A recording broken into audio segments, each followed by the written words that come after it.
এই যে অন্যায়, অবিচার, এই যে জুলুম অত্যাচার, হতে হবে এর শেষ। এইভাবে চলতে পারে না একটি স্বাধীন সার্বভৌমত্ব দেশ।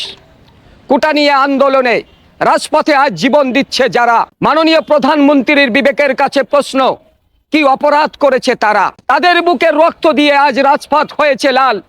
ইতিহাস বলছে কথা, ক্ষমতা কিন্তু কারোর থাকে না চিরকাল। হাজার হাজার কোটি টাকা আপনি মুক্তিযোদ্ধাদের দিয়ে যাচ্ছেন ভাতা, তাই নিয়ে তো কোনো প্রশ্ন তুলিনি কেউ, বলেনি কোনো কথা। আবার লইব সন্তানেরা, এটাও লইলাম মেনে, নাতির বেলায় আর হবে না, রাখবেন আপনি জেনে। শোষণ থেকে মুক্তি পেতে বঙ্গবন্ধুর ডাকে অস্ত্র নিয়েছিল হাতে, তার থেকে বেশি শোষণ চলছে বর্তমান বাংলার জনতার সাথে। ন্যায়সঙ্গত অধিকার নিয়ে ছাত্ররা নেমেছে রাজপথে, তাকিয়ে দেখুন গুন্ডা বাহিনী কি করেছে তাদের সাথে। ছেলে হারিয়ে বাগরুদ্ধ মা, ভাই হারিয়ে বোনেরা হাজারি, প্রতিবেশীর অশ্রু জলে আকাশ হয়েছে ভারী।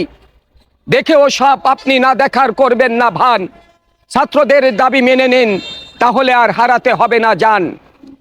রাজপথ থেকে উঠে চলে যাবে ওরা শিক্ষাঙ্গনে, স্বস্তির নিঃশ্বাস ফিরে আসবে সকলের, অসন্তোষ কেটে যাবে জনমনে। কোটা নিয়ে আন্দোলন এখানেই হবে শেষ, ওরাই তো গড়ে তুলবে আগামীর বাংলাদেশ। আসসালামু আলাইকুম ওয়া রাহমাতুল্লাহি ওয়া বারাকাতুহু। প্রিয় বন্ধুরা, দেশবাসী, আমি কবি মোহাম্মদ আজিজুর রহমান আজাদ আপনাদেরকে জানাচ্ছি অনেক অনেক প্রীতি, শুভেচ্ছা, অভিনন্দন। প্রিয় বন্ধুরা, আজ গোটা দেশ ছাত্রদের রক্তে রঞ্জিত হয়ে গিয়েছে, গোটা দেশ ধাউ ধাউ করে জ্বলছে। কিন্তু কেন?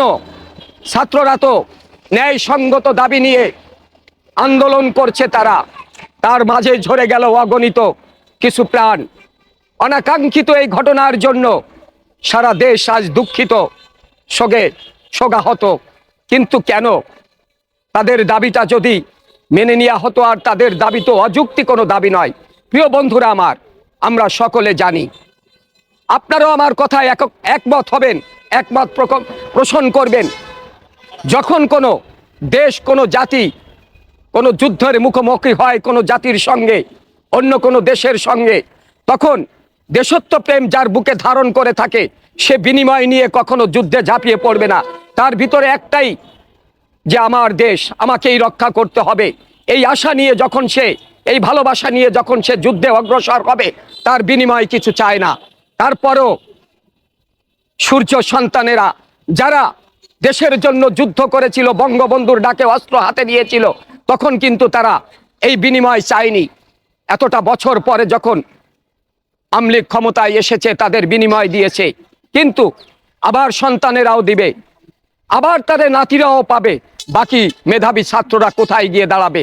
দেশের সাধারণ মানুষ কোথায় যেয়ে দাঁড়াবে? তাই বলবো, ছাত্রদের দাবি মেনে নিয়ে তাদেরকে ঘরে ফিরে যাওয়ার ব্যবস্থা করুন। এখানেই শেষ দিচ্ছি।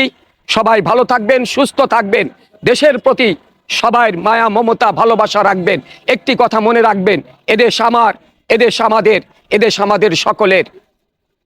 আসসালামু আলাইকুম ওয়া রাহমাতুল্লাহি ওয়া বারাকাতুহু।